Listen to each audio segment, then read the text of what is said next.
દેશ વિદેશમાં ખ્યાતિ પામેલા જાણીતા હાસ્ય કલાકાર ઝાલાવાડના જગદીશ ત્રિવેદી ભગવાન ગણપતિ દુંદાળા દેવના પ્રાગટ્ય દિન નિમિત્તે 5 મહત્વની વાત કરી। આ 5 મહત્વની વાત માનવીને આધિ વ્યાધિ અને ઉપાધિમાંથી મુક્ત કરાવે છે। તો સાંભળો આ 5 વાત કહી છે। ભગવાન ગણપતિ દુનિયાને સફળ જીવન જીવવાના 5 સૂત્ર આપે છે પોતાના દેખાવ દ્વારા। એમના કાન સુપડા જેવા મોટા છે, એટલે તમે કોઈ પણ દુઃખી માણસ આવી અને પોતાના દુઃખની વાત કરે તો એને પ્રેમથી સાંભળો અને એને સધિયારો આપો।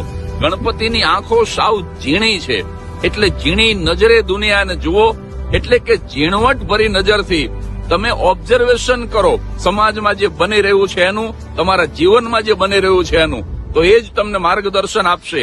એમના દાંત સતત દેખાય છે, મતલબ કે દાંત દેખાય એ રીતે ખડખડાટ સતત હસતા રહો, દુઃખમાં પણ હળવા ફૂલ રહો।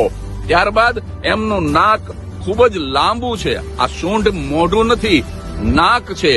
નાક એટલે આબરૂ, જેની આબરૂ બહુ મોટી હોય, જેની પ્રતિષ્ઠા મોટી હોય એ જ સારો માણસ કહેવાય। બાકી કરોડો રૂપિયા હોય અને જો લોકો તમારા નામ ઉપર થૂંકતા હોય તો એનો કોઈ અર્થ નથી। અને 5મું સૂત્ર, ગણપતિનું પેટ લંબોદર બહુ મોટું છે। કોઈની પીડાની વાતો આપણા પેટમાં જ રાખીએ, કોઈને કહીએ નહીં, પણ એને આપણે ખાનગીમાં મદદ કરતા રહીએ। આવો જીવન જીવવાનો સુંદર મંત્ર ભગવાન વિનાયક ગણપતિ આપે છે। તો ગણેશ ચતુર્થીની આખાય વિશ્વને શુભકામના।